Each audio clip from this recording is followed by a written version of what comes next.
Hi everybody, this is Megan Garza with Megan Garza Wellness. I'm a nutritional therapy practitioner, health coach, and yoga instructor, and you're listening to the Restoring Balance podcast. More women than ever are now dealing with digestive, hormonal, and skin issues and are not finding satisfactory answers or results.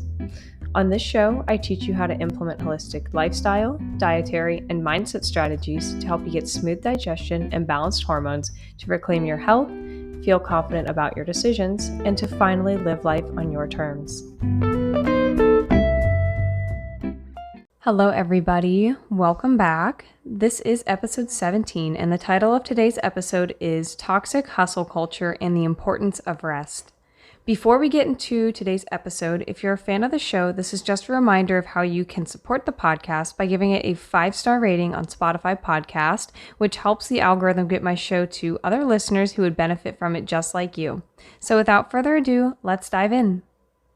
So the main topics that we're going to be covering today is why hustle culture is toxic and how productivity can become toxic, what success looks like outside of just being productive, and also the importance of rest and what that looks like, because there are definitely a lot of people who don't know what rest looks like because of the toxicity of hustle culture that we have been roped into. So starting off real basic, the definition of productivity. So what is productivity?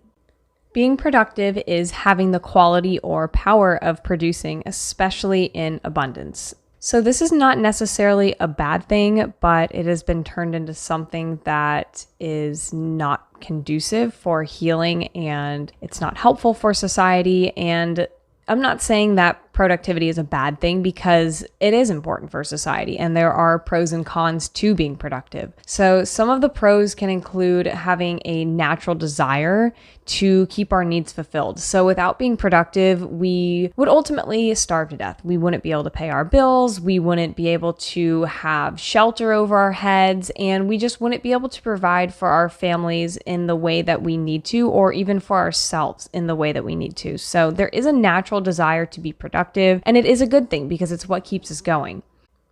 Society also cannot progress without productivity, because if we're all just sitting around 24/7 like lazy slugs, then there will be absolutely no progress in society, because we can't just sit here and do nothing. Being productive also does give us a sense of purpose, because once again, if you're just sitting around doing nothing, we're not going to be filling those needs. They're not going to be fulfilled, and also our wants. So being productive can fill those wants and needs, and it is important to be productive to an extent. On the flip side, the cons of being productive is it can feel like it's just too much on your psyche. Maybe you're taking on too much at work, or you think that you just constantly have to be on the go, and this is going to lead to so much burnout. And oftentimes it can feel like you're just not doing enough, because you get in this mindset of feeling like, well, I just have to keep going. I have to do this. I have to do that. I have to check this off my to-do list. And it's just so overwhelming. And your body is just running off of cortisol at this point. And when you feel like you're not doing enough, it's going to lead to a sense of dread. And this begs the question, are you being productive, or are you just being busy? Because there's a huge difference between being productive and being busy, because a lot of times we can fill our calendars with things to do, and we have to do this and that, and there's no stopping. But are you really being productive? Are you really working toward your goals? Or are you just trying to do things to fill time in your day because it feels uncomfortable to rest? So when is it too much? How do you know when you are taking on too much and you are really sucked into this toxic hustle culture that's weighing down on your mind? Some of the signs of this would be mood swings. So if you're experiencing mood swings and you feel like you don't know why, and you're just busy, but now all of a sudden you're experiencing mood swings, this could be a sign that you are taking on too much for yourself. Maybe you're feeling like you have less energy than you used to, or even having a hard time focusing despite trying to do so much. Or maybe you're having a lot of tension in your body, mostly in your neck and shoulders and back. This is where a lot of tension can get held when you take on too much on your plate. Do you feel like you're not doing enough? because this is another trap that is really easy to fall into with hustle culture and just busyness and productivity. Maybe you feel like you should be doing more and you just need to fill your calendar up, and every minute of the day you need to be doing something. Or even having bad habits like drinking or smoking to kind of take the edge off. So if you're feeling any of those things, any of that resonates with you, then this is a calling that you probably need to slow down, because this culture of go, go, go, hustle, hustle is extremely bad for us. And you're seeing this with so much mental breakdown and mental health problems and physical health problems in society. And it's because we are not allowing ourselves to rest. And that leads me on to my next point of why is productivity and hustle culture looked at as success? So the biggest reason that I feel that it is so prevalent in our culture nowadays in the 21st century is because of society's love for money. This is something that I see a lot of people doing, and a lot of people just sucked into it of just chasing the money and chasing status, chasing class, whatever it might be, chasing something that doesn't really have too much meaning to it. And I'm not saying that money's not important, but there are bigger things out there in life than just money. And this is why our productivity has been deemed to be one of the most important things in our lives, because if you don't stay productive, then you are going to amount to nothing. And I'm not saying this, but this is something that I have felt on a very deep level, and it is something that is very harmful to people, because we are so much more than just money and how much money we are making. And there are so many other things that determine and define success than just money.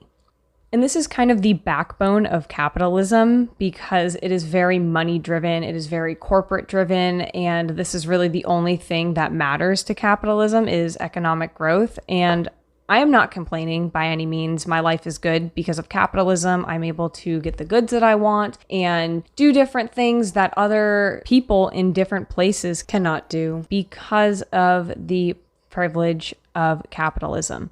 However, there are always going to be negative sides to them, and this is one of them. And this really is what Western culture thrives on. It is the backbone of Western culture, capitalism. So there's a balance between these, and I'm not trying to say that capitalism is the root of all evil. It's this terrible, awful thing, because, I'm clearly living in a capitalistic society, but I am also wanting to bring that to the table and look at it from a point of view where I'm not just looking at it with rose-colored glasses, and looking at it with skepticism as well. And part of capitalism is you always have to be doing something, and you are viewed as a person who is less than if you are not doing something. And you see this so much in people with disabilities because they are not working, which can create a lot of internal conflict because they cannot work, yet they are being told that they should be working even if they physically or mentally cannot. So this begs the question of, are you a better person because you are more productive? Or is it something else that is innately within us? Just because you are doing more and accomplishing more, that doesn't mean that you are any better than anybody else. And this is a very hard pill for a lot of people to swallow, especially those who have been raised in families with very good, strong work ethics, because it kind of goes against everything that we've been taught. And I'm not saying don't have strong work ethics, don't work hard, don't work smart, but also just acknowledging that just because you're doing more and you are always busy, it doesn't make you a better person, and that's totally okay. There really is no value placed on rest and relaxation, and this is the core of health and healing.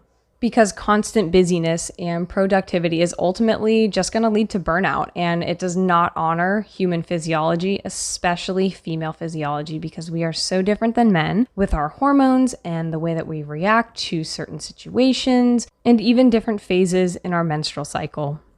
During some times of the month, we are going to be more active and energetic and outgoing and just ready to take on the world. And other times we're going to be more introverted and we're just going to want to relax and not do as much. And there's nothing wrong with you for that. It is female physiology. And for the men listening to this, if you don't feel like you can do the same thing every single day, It's probably because you can't. We are not robots. We are human beings. I say this all the time because it is so true. And I see so much push to just keep going, ignore your symptoms, ignore the things that your body is telling you. And it is just so whacked. It is, I just don't understand it because it just doesn't make any sense to me, because why are you going to ignore the signs that your body is telling you?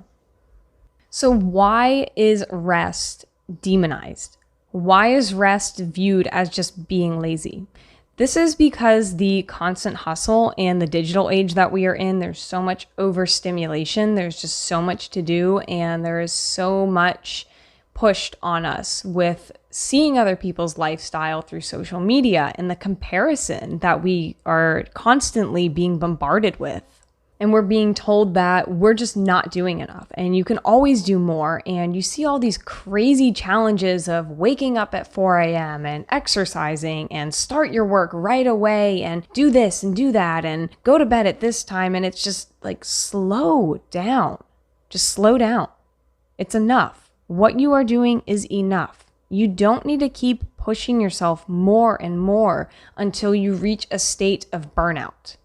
And this is especially prevalent with things like entrepreneurship or having kids or working in a corporation. And these are just a few examples that I can think of. And I'm sure there are tons more, even things that you are thinking of as you listen to this. And it's like, why do we have to be viewed as lazy if we can't do something and we want to rest?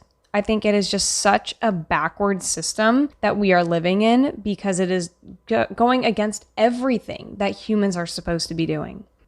And we're being told that if we don't keep ourselves constantly busy and productive, we are not going to be successful. So what else is success? What are we defining as success? Are we defining success as all this money in the bank and a nice car and a nice house and all this shit that just won't matter at the end of the day? Because at the end of the day, that's what it is. It's just stuff. And I feel like so many people are just chasing stuff for nothing. It is killing us to be chasing after all of these materialistic things at the expense of our health, which is why we need to redefine what we see as success, because it is not this lie that we have been sold of you just have to buy all this stuff and then you'll be successful, because that's not true. There's so many other things that can be defined as success, like resting to take care of your body, because that is the way that your body is going to heal. And health is wealth, because without your health, it is so hard to accomplish other things. I know. Take it from someone who's been there. I get it. It is terrifying. Listening to the cues that your body is telling you is going to help you reach your goals so much faster. So really taking a step back and just relaxing is going to make a huge difference in how you're feeling. Also, success can even be getting your to-do list done and not adding more, because this is something that's so easy to do, especially if you have gotten everything done on your to-do list and you think, well, I just have another 30 minutes or another couple hours in the day. I could just add this or that. No, just leave it. It will get done. You know, this is something that my grandma always told me, especially about the housework. It'll be there tomorrow. It's not going anywhere. So there are things that are more important than just constantly doing things on your checklist and checking them off. So you do not have to work yourself to the bone. That is not the definition of success. That is the complete opposite of it. I feel like success is really just being present in the moment and just not rushing to complete things, and just understand divine timing, because divine timing is always going to be there. And no matter how much we plan or how much we do or how much we want to hit the gas and just go, divine timing can sometimes tell us no. Sometimes divine timing is going to pump the brakes on that. And we just have to listen to it and understand that we are not going to be able to control everything. Really just being present in the moment and being grateful for what is going on. I feel like that really is true success, being able to be present, because it is something that is so hard to do in today's society. So why is rest so important? What I always like to say is less is more. You don't have to cram your day full of activities and fill every second of the day with something to do, because oftentimes you're just not going to feel like you got anything accomplished because you're constantly going back and forth and just trying to push through everything.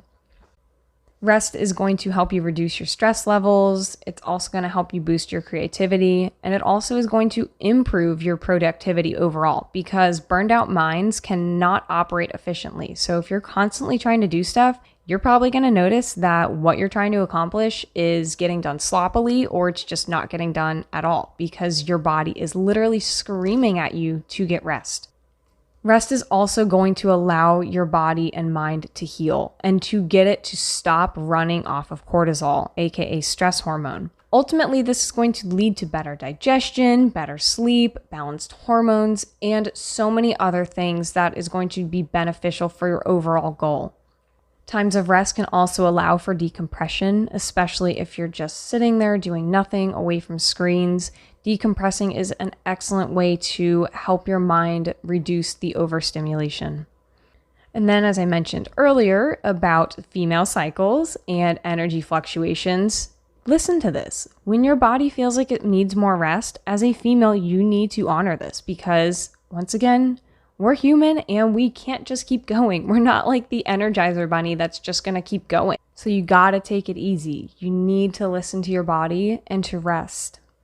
So really, to wrap up this whole conversation, I want to talk about how to find balance. So what does that look like? Number one, you're going to want to set boundaries. So this does not only apply to other people, telling other people no, but also yourself. Set boundaries with yourself. So when you get things done off of your to-do list, or you're tired and you're feeling overwhelmed, say no. Set boundaries with yourself and don't push your body to a point where it feels like it's going to collapse. So if you're tired and overwhelmed, give yourself that permission to rest. Really just listen to your body's cues and observe when you feel overworked or like you can't do anymore. Also, make sure that you're eating nourishing foods, because this is going to provide your body with essential nutrients to help you manage any kind of stress that you're dealing with and to help you get deeper rest. And here's another really big one. So if you don't finish your to-do list, that's okay. Learn to be okay with not finishing everything the way that you expect it to, because life is full of unexpected surprises, and trying to control everything is going to make you feel less in control. The way that I look at it, it's like this one metaphor that I heard about sand. So think of picking up sand with your hand and trying to hold onto it. So the tighter that you hold onto it, the more it's going to slip away. And that's kind of how it is with productivity and just life in general. The more that we try to control things, the less in control we're actually going to be. Also, unplugging from technology is going to make a tremendous difference. So if you can unplug from technology completely for an entire day, so maybe once a week if that's possible, or even an hour or two before bedtime, and when you wake up in the morning, it's going to make a tremendous difference in how you feel, because these are the ways that we get so many different ideas in our head about being productive, and also the comparison of social media. I feel like that is such a big one. We only see the highlights of other people's lives and not the mundane day-to-day activities that people are doing, or the heartache, or whatever, negative emotions people are dealing with. It's only the highlights. So unplugging from technology is going to prove to be extremely beneficial to your overall health. Then next, you have setting realistic expectations. So this is something that I've really been working on, because I feel like it's really easy for me to kind of overestimate what I'm capable of in a day. And this is why timing your tasks and kind of like writing things out, how long you think it's going to be and then how long it's actually taking you to do it, can be a huge eye opener, because you can see what you are capable of. And if you are not capable of doing what you thought you were capable of, that's totally fine. It doesn't mean that there's anything wrong with you or you failed. It just means that that's what you're capable of. Then next, we have doing nothing and not feeling guilty. And maybe hearing that scares you, or maybe it excites you or intrigues you. But ultimately, doing nothing is not a bad thing. It is essential to our body's way to restore itself. And if we are doing nothing and feeling guilty, like I have to do this later, or I should be doing something, that maybe this is your body's way of saying that you really, really need that rest. So doing nothing can literally just be sitting outside in your yard and looking at the birds, or even taking a nap, or going for nature walks without your phone, or just allowing yourself to read a book or watch your kids play. It's the simple little things that are really going to help you be grateful and just overall feel like you don't have to always be doing something, because it's something that we've learned. So that means that it's something that we can unlearn, which is great. Also, learning what's essential and what can wait is going to make a huge difference, because if you are constantly just trying to tackle everything and not putting your priorities at the top, you're going to see things in your life really start to slack, and it's going to be really hard to kind of pick up those pieces. So just figuring out what is essential. So maybe list like your top 3 priorities in the day that are non-negotiables, and then moving on to other things that you would like to get done, but if it doesn't get done, that's okay too. Because ultimately, not everything that you want to put on your to-do list is going to be an essential priority. And also, this is kind of going back to doing nothing and not feeling guilty, is having a designated rest day. So talking about unplugging from technology, this kind of goes with the territory, having a designated rest day. If you've ever read any kind of scripture, or if you follow any kind of Christianity, just having a designated rest day, like on Sunday, God created the earth and this was our rest, and things like that. So, even if you're not religious, this is still applicable to you, because we are all still human and we all need to rest. So finding a day in your week where you can just really take it easy, if that is possible, do that, because you are not designed to go. We are not machines. And lastly, stop comparing yourself to others. This is a huge thing that I see on social media, and it's so freaking crazy, because we don't need to compare ourselves to others. Like I said, these are just snippets of people's lives where we see only the good and the happy and the exciting moments. And this is something that is super harmful to us. And a lot of it is fake. So why are you trying to compare yourself to other people's fake lives? And this even goes with productivity. And you see people who have all this money on social media, or they're doing all these excellent things with their business, or doing this and doing that. And maybe you feel like you should do these things, and that's not your life. So stop comparing yourself to other people, because you need to live your life the way that you want to live your life. So the biggest takeaways for this episode is that hustle culture and busyness is different than just being productive. Also, rest is not laziness. It is not a sign of weakness. It is essential for your mind, body, and spirit. You also need to find balance for what feels right for you in productivity and rest, because there has to be a balance. It can't be too much to one side or the other. And lastly, listening to the cues that your body is giving you when it is asking for rest, because you cannot ignore these things, because the longer you ignore them, the bigger the problem is going to be. If you keep ignoring when your body wants you to rest, you are going to see your mental and physical health continue to degrade. So really listening to those cues that your body is giving you is going to prove to be healing and therapeutic. So just remember to take it step by step and to keep learning on your wonderful journey of wellness. Well, that's all the time that we have for. Thank you so much for tuning into this week's episode. Today we talked about productivity and hustle culture, what success looks like, and the importance of rest. You can expect new episodes every Wednesday at 12 p.m. Eastern Standard Time. Just a quick reminder again of how you can support the podcast and stay in the loop. You can sign up for my email list so that way you can be notified every time I post a new podcast episode, make any new announcements about my services and how you can work with me, and also receive weekly relevant tips for digestion and hormones so you can optimize your health. You can find the link to sign up for my emails in the show notes, or head to my website at megangarzawellness.com and you can wait for the pop-up or sign up under the freebies tab. Again, I just want to thank you so much for listening to this week's topic. Your support means so much to me. Take care, everyone, and until next time.